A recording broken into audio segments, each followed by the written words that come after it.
Hi there. Hey, how you doing? All right, and welcome back to this week's video vlog. This one's entitled Part 2, and this is the second in a series of 5, entitled The Importance of Being One's Own Healthcare Provider. In the earlier one, we talked about that, well, the medication really doesn't do what you hope it will do to take care of you for things that you can actually eliminate just through lifestyle. How about that? There you go. Good. Hello, welcome back. Hey.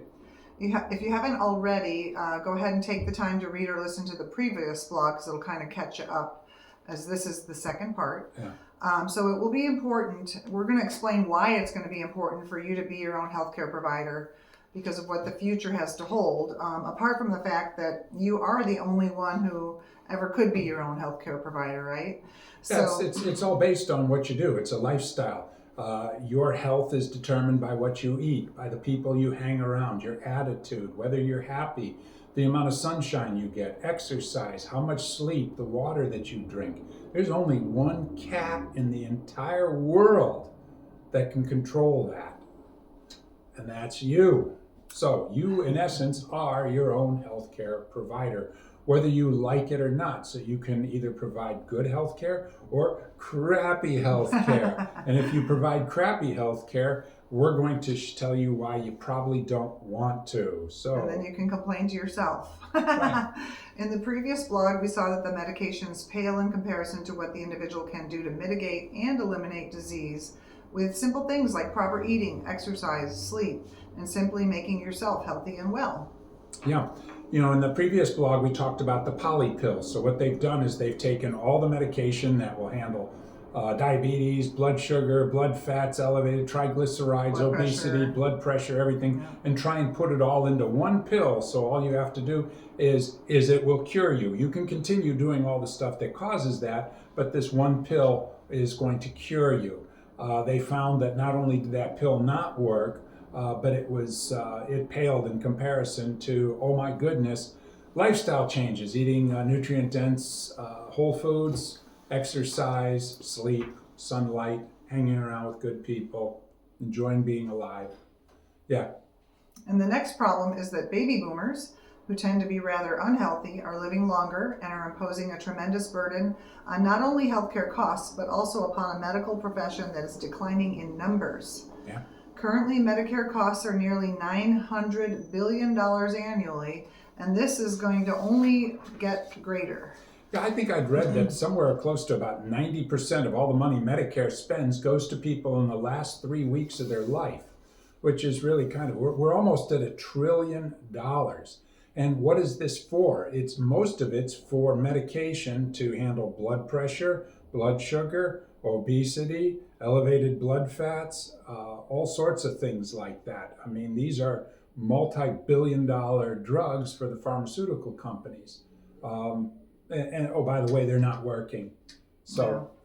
Yeah. And in addition to all this, the American Association of Medical Colleges says there will be a shortage of 122,000 physicians by 2032. And this is because the population of over 65-year-olds will grow by 48% by 2032. Yeah, if everything stays the same, we're already 122,000 doctors short. But the population of old timers is going to increase by 2032 by about 48%. So, wow, what doctor are you going to go to get your pill? There you go. The American Association of Colleges of Nursing says the U.S. will need more than 200,000 nurses each year to replace those who are retiring between now and 2026. That's 2 years away. Yeah. So over the next 2 to 3 years, 31% of clinicians and 40% of U.S. healthcare workers are planning to leave the profession. We are going to need healthcare providers, and that would be you. So you have a population of people that are living longer, living more sickly, who are depending on a declining number of healthcare professionals or doctors and stuff to take care of them. So we have this going up, this going down, and all of a sudden this gap is going to be huge. Here's the sick people, here's the people who can help them And that's just going to continue to get bigger and bigger and bigger. And wow, you might want to take care of yourself. Just curious. Many of the illnesses that are taxing our healthcare system are chronic illnesses, that being the high blood pressure, elevated blood glucose, blood fats, triglycerides, and obesity. Yeah, these are called metabolic syndrome when they're all together. So if you have 3 of those 5, you have metabolic syndrome. If you get a chance, you should look up with COVID and the metabolic syndrome, and you'll find the people that had metabolic syndrome didn't do so well with the COVID. So essentially, unhealthy people did not have good, healthy outcomes. And that's not just COVID, that would be with almost anything.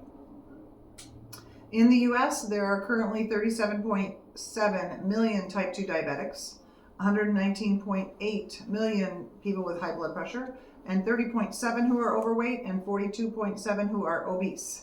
Yeah, that works out to be somewhere around 70%, a little over 70% of the US population is at least overweight. There's a new category called morbidly obese as well, which is good. super scary. Now you have to get so you got overweight, obese, and morbidly obese. And then there will be something above that. I think there actually is. I can't remember what they call it. Anyway, Nice. In this country, healthcare costs exceed $4.1 trillion annually. $4.1 trillion in healthcare costs in this country each year. Is it correcting the biggest problem, which happens to be how people are eating? It is absolutely not, because look at the size of people. Yeah, and that's why. So that's only going to continue to go up. So the cost of healthcare is going to go up through the roof. The number of people to help you is going to go down. The number of unhealthy people is going to go up, and everything else. And it's like, you might like that, and if you do, well, then you're probably on the right course. If you'd like to do something different, you might want to check out this book. You might want to talk to us. You might want to study. And, It's called being an advocate for your own health. Yeah. The most costly diseases and disorders in descending order of number of cases are Alzheimer's, diabetes, heart disease, stroke, cancer, and obesity. Each of these diseases can be mitigated by lifestyle changes if practiced soon enough and long enough. Alzheimer's, for example, is considered to be type 3 diabetes, so we're talking about blood sugar again, and is believed to start in one's 20s or 30s. Many cancers are related to inflammatory lifestyles promoted by eating inflammatory foods. And that's the key to it all. It's not that you practiced it for a little time. The sooner the better, but long enough. And it's like, well, what would long enough be? The rest of your life. You're never ever going to achieve a status where you're so healthy that you can actually make yourself sick and still be healthy. Think about that. With this in mind, a few extra vegetables at dinner, once you're already afflicted, probably won't do much, but it doesn't mean you don't have to eat your vegetables. You still have to eat your vegetables. Yeah, and eat them and eat them and eat them and eat them and eat them and eat them until the Grim Reaper comes and says, yeah, you don't need to eat those vegetables anymore. But right up until then, man, you're pounding vegetation. The trick is to maintain a healthy lifestyle that promotes health and wellness and not labor to treat diseases and disorders. For by the time one is ill, it might be too late. So you want to be proactive. There we go. The next blog. Yeah, so the next blog we're going to talk more about why you should probably be your own healthcare provider. We're going to talk about the future of healthcare in the United States, since that's where we live. And hopefully make it not too depressing. Yeah, and the future's not so bright that you're going to need sunglasses. As you can tell, the drugs don't work. There's not going to be any doctors or nurses or people and so on and so forth as time goes on. People are going to get sicker and sicker. So it's actually alarming. It's yeah, really alarming. The next blog's not going to be super uplifting. So read this book. Yeah. Do yourself a favor and read this book. It's awesome. And it's just start on it. There's no right or wrong. It's just start on it. Just start actually taking. I had a conversation with my son Anderson one time, and I just was kind of the opinion that, you know, it's not so much what you do, but the fact that you think that you can actually do something to help yourself.